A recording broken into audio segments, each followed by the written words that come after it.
বাড়ায়া ও একটা লঞ্চ দেখেছে, তো লঞ্চের থেকে উপরের প্যাসেঞ্জার বললো তোমরা ওইখানে লোকগুলো উদ্ধার করেন, একটু লোকগুলো মারা গেল, স্পিড বোট ডুবে গেছে।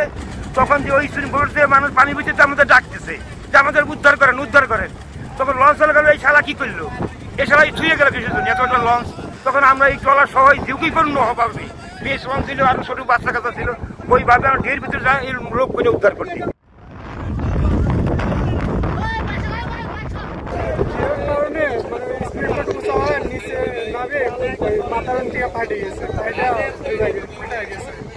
আমরা 16-17 জন ছিলাম, সবাই 18 জনের মতো ছিলাম, সবাই ইনশাআল্লাহ ভালো আছে।